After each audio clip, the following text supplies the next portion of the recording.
Somebody touched me, somebody touched me, somebody touched my soul. When I was praying, praying to my Father, somebody touched my soul. Yeah, somebody touched. Viewers, here we come again. Every day is something new. And I'm happy to introduce to you colleagues of mine who are here today with me.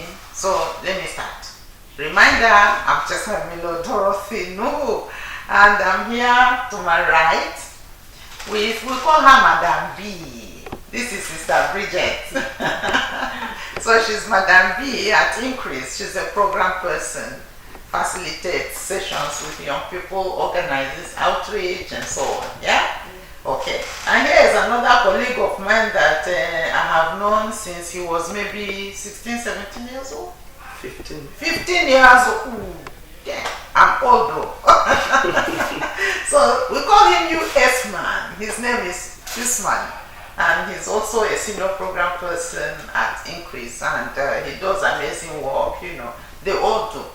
Young people, gender-based violence, outreach, and recently there was something with the IDP camps. Okay, I'll just give us an opportunity to say one thing that struck you most at the IDP camp project. What was it? Okay, like the girls, one of the girls said she didn't know a girl can actually become a medical doctor. You know, yes, when life competency skills and then, you know, career development was kind of taught to them. The girl now said she was definitely going to go back to school. She has a baby, but that she was going to actually fulfill her dreams of becoming a medical doctor. So that really encouraged us that we did good work. Wonderful. Something struck you too at the IDP camps? Yes, the photo voice advocacy, the way the girls were able to capture their issues, you know, most especially the sexual reproductive health and right issues, using pictures and the caption, and they were able to send the message to stakeholders. It really struck me, and some of the issues they raised were actually issues that I myself have never thought of, and that was an opportunity for me to learn. And all the intersections, you know, that were woven through the photo voice, and you know, the experience was just amazing. And then there was palliative, you know, for them at the camp, you know. That was a wonderful outing. So I want to congratulate you too for making it possible, you know, and for touching lives. So this is what they do at Increase, which is a non-governmental organization, and they are my colleagues, and so we are out to address those issues that affect people in our society. And so today we'll be talking about drug abuse. Drug abuse. It's not news that in Mina there is an ongoing problem. Drug abuse problem. US man. Yes, drug abuse. Drugs are substance that can alter mind and perception of an individual when ingested. Some are smoked, some are sniffed, and some are liquid substances that people take in. Drug abuse is actually the misuse. Some of these substances are actually medications. Some of them are illicit drugs, that is, drugs that law enforcement agencies fight against, like cocaine, marijuana, and others. While others are actually chemicals used for either household or some other purposes, like rubber glue that people sniff. Some of them are actually existing in their natural form. Some are animal droppings that people take just to get intoxicated. And over time, with the use of that drug, they get so used to it and form a habit, and they become addicted to it that they can't do without the drug. People have talked about gateway drugs, which are like socially accepted ones that people start taking and gradually they are introduced into bigger things. Can you talk to us about, these gateway drugs? Like there are some drugs that are like pain relievers. They are pain relievers, but people just get addicted to it. Maybe they just started like a treatment, so they now got used to it. There's a difference between the abuse and misuse. When you are giving it normally for a medication, maybe you had an accident or you had a waist pain, and then you are giving this drug for that treatment, then you now get used to it. Even when you are not prescribed, you go ahead and take it. So people now get used to taking it illicitly, which is not advisable, because when you're continually on it, it even damages some cells in the body. So there are these drugs that are used for treatment, but when you are now using it outside the prescribed dose, then you are now abusing the drugs. So it is one of it. Yeah, and socially acceptable drugs. Yes, like tobacco, for example, cigarette. They are socially accepted. They are sold in shops and kiosks where young people can access them easily without any harassment from any body. Alcohol, again, is also a gateway drug, because even though in Niger State we used to be having a situation whereby a system where alcohol is prohibited everywhere, but then now people have license to sell alcohol, and people can easily access these substances, and they take them without anybody arresting them. So these are gateway drugs. They introduce you to taking drugs, and your system become used to it. And normally our system gets used to things, and then we start looking for something to have more effect, because the body will continue to ask for more.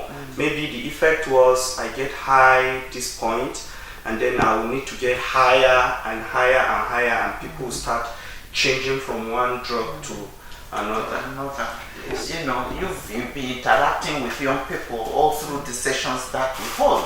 What are the commonest drugs that are used in MENA, for example? Like Tutolin. Like it's a cough syrup, actually. They take it. They say they take it a lot. And you can easily go to any medicine store to get it without any suspicion.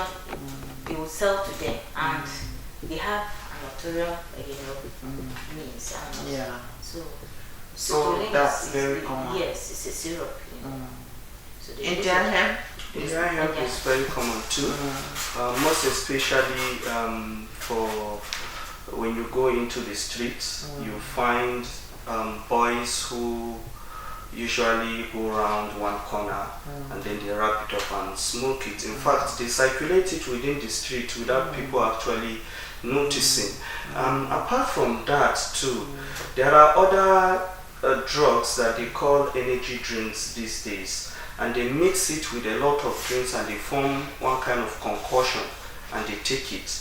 They also say that it gets them high. And some of them even use animal droppings, like the lizard.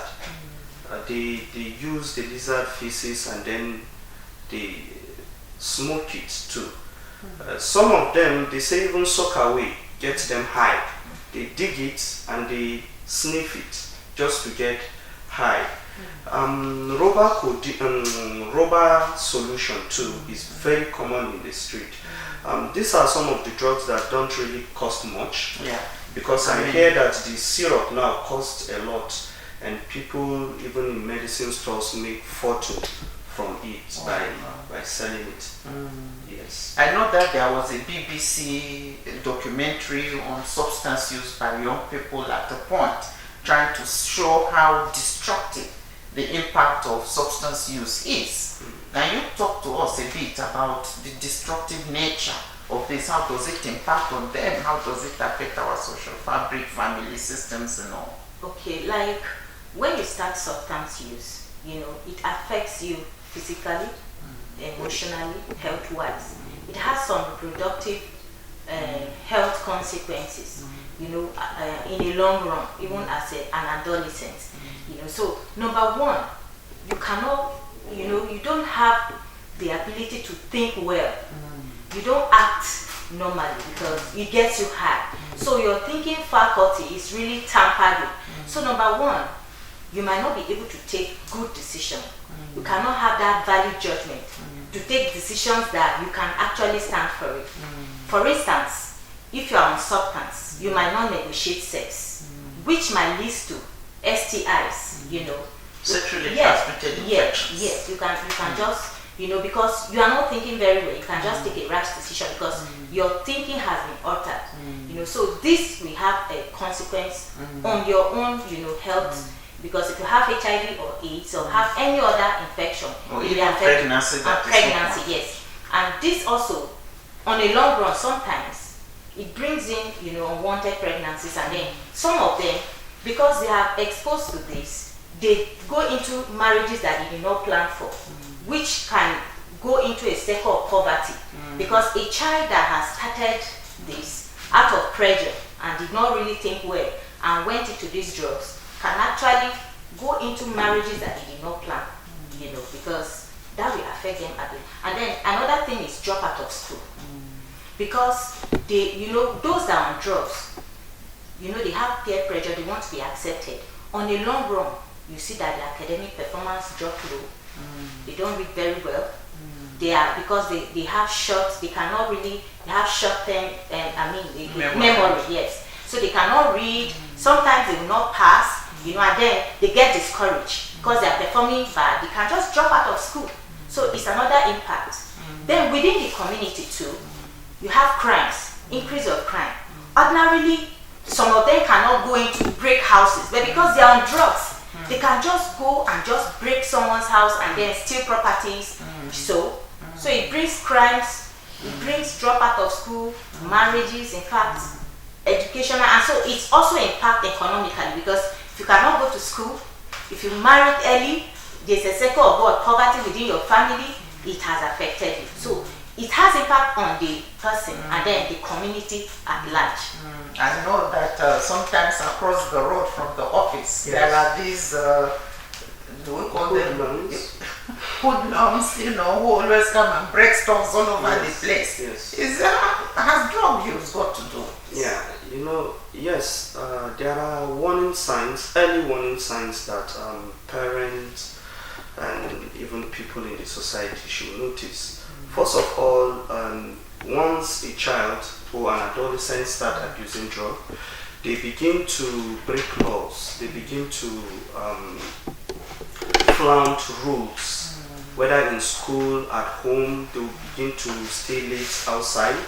You know, they will not do their assignments, their academic performance will start dropping, just like my colleague said, as well as start getting into troubles at home and even outside home. Ordinarily, things that people talk to them and then they get along with people, they begin to have issues and start getting violent on people. These are some of the warning signs. And apart from that, the drugs actually affect them psychologically, and they begin to look for ways to contain that situation, and they begin to look for acceptance from the society as well as dealing with the drug, because they will need to supply the body with the drug because the body has already gotten used to it. So they don't have jobs, and even if they have jobs, they no longer concentrate, and then they no longer generate the normal income they used to. So they will look for alternatives to get money to get the drug, because it's there's always craving for the drug. So they begin to steal, break into people's house to get money, or steal from their parents, you know, or even rob people in the street, or start troubles, fighting between this area and the other area, just to scare traders away so that they can get into their shops and steal, so that they can get money to obtain the drugs. So they need money to feed Yes. the habit. Yes. You are aware, because we did some of the work together, the project in Lagos where Yes. we worked with injectable drug users who are young women and adolescent girls. And there were children even at the age of 12 who were already addicted to injectable drugs, and veins were blocking, and they were using the ones in the neck and in the one on the thighs to be able to put the substance in. And some of them are giving birth to children and selling the children to ritualists. They don't even care who they are selling it to. Some to people who want to adopt just to obtain money for their habit. The question is, why is substance abuse that rampant these days? Why is it that it is common these days? Yes, a lot of factors are contributing to substance abuse, and some of those factors are family factors. Most of the children that go into drugs, a lot of times you find out they are coming from broken homes. So when children are facing issues, domestic violence, they go outside to look for a way to relieve from that experience from home, and they get introduced to drugs.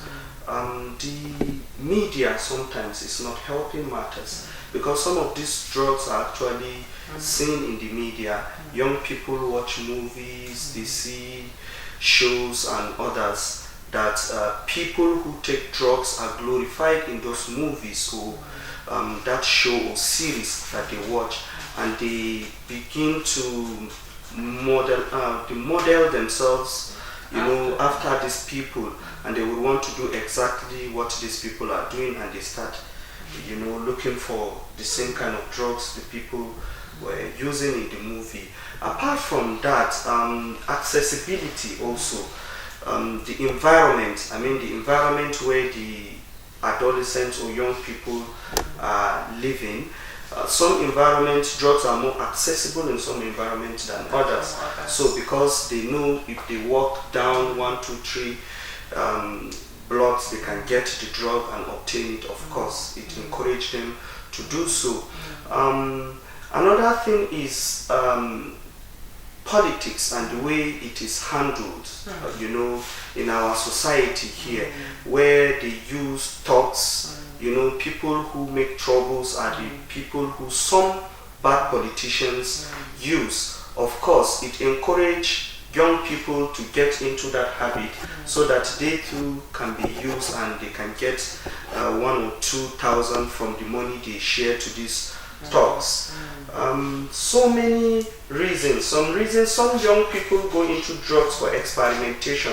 Like I said earlier, they have seen it somewhere, or they have seen people, and they want to have the same feeling that that person is feeling. They want to know how it feels like taking the drug. So they go into drugs. Some of them, they want to do it to impress their peers, because 1 or 2 people are taking drugs. I remember, if it wasn't for the information I got from my early age, I would have gone into drugs, because in my secondary school, we have people who continue to pressure us that we are not big boys if we don't take this, or if you don't do this. In fact, once you smoke this weed, your brain will open and you don't have limit of assimilation.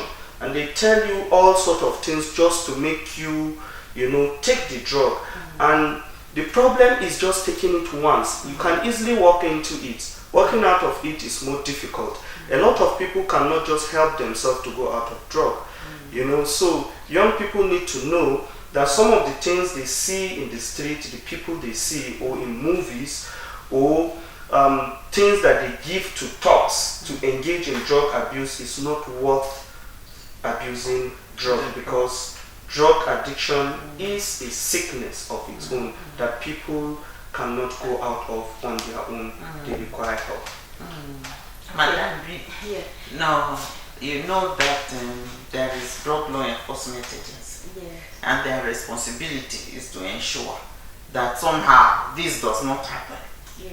What is it we can do to prevent this situation? Okay, there has to be stakeholders engagement.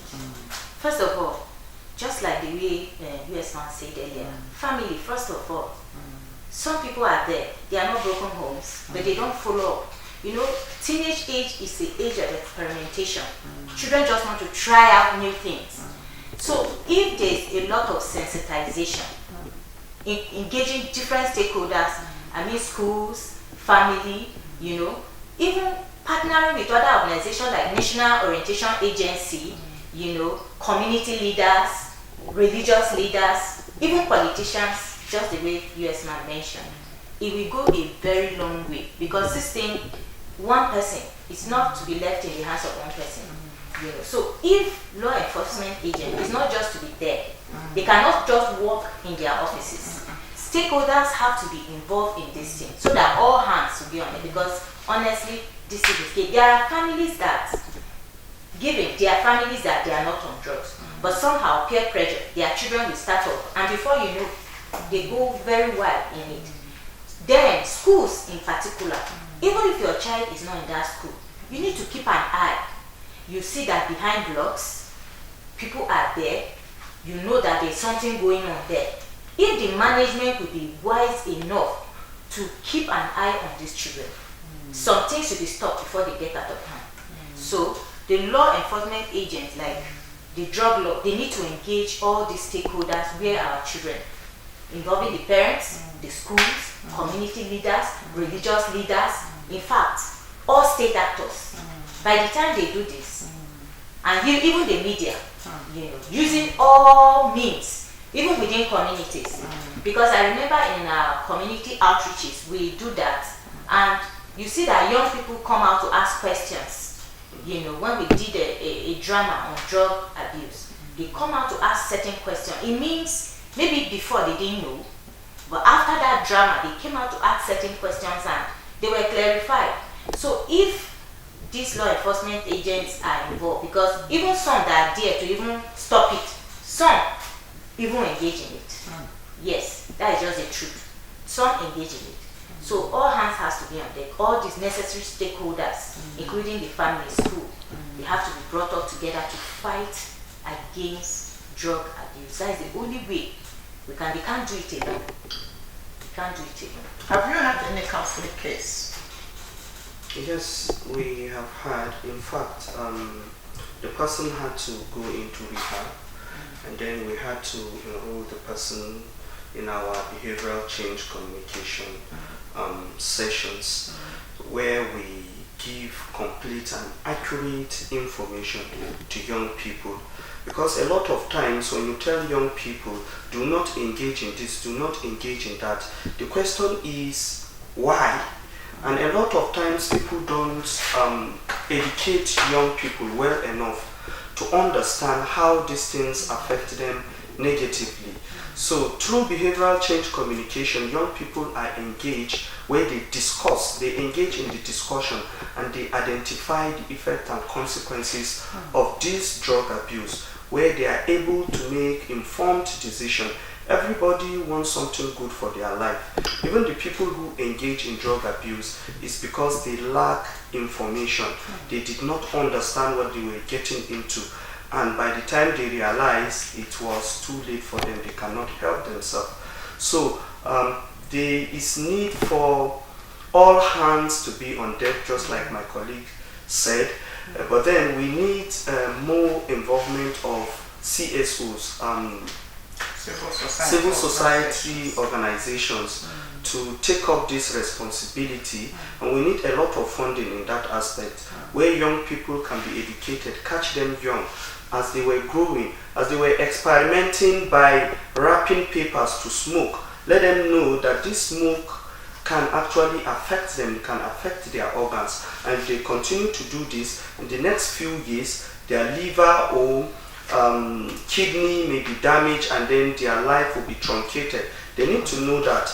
Unfortunately, whenever you take the packet of smoke and you read, smokers are liable to die young, but that message is not for the smokers. It's actually for people who have never tasted smoke, because every day these smokers take this pack, they see it, and they go ahead and smoke, because the company producing this smoke know that these people are already addicted, and whatever message you write on the pack, it will not help them.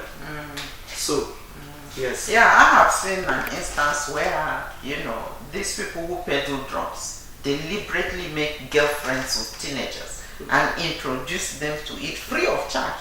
But then they get the girls addicted, and then the girls begin to crave and are dependent on it. So they have to now keep series of boyfriends going to sex work or prostitution, to be able to fund this habit. Well, there is hope. There is hope.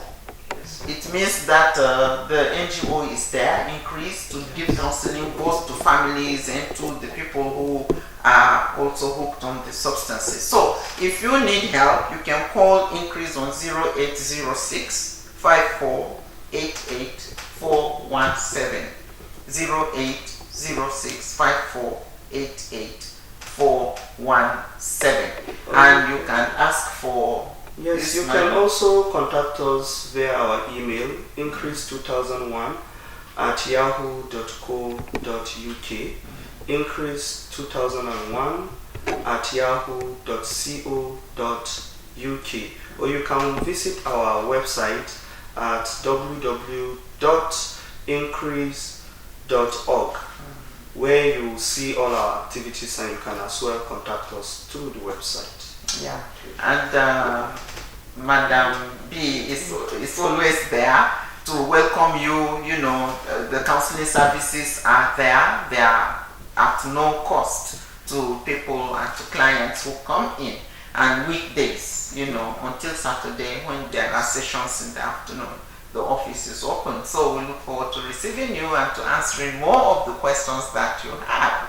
And it has been a wonderful and amazing time, because this is Christian Half Hour. I close the session with the 1 Corinthians chapter 3 verse 16, which is why we have done this. Do you not know that you are the temple of God, and that the Spirit of God dwells in you? 17 says, if anyone defiles the temple of God, God will destroy him. For the temple of God is holy, which you are. So you are the temple of God, and you shouldn't put substance of abuse into that body. Thank you all so very much. You are my darlings, and I love you all so much. We love you too. Yeah, so this is it. Just having Lord Dorothy Nuhu signing off for this week. Bye-bye. Somebody touched me. Somebody touched me. Somebody touched my soul. When I was somebody touched me.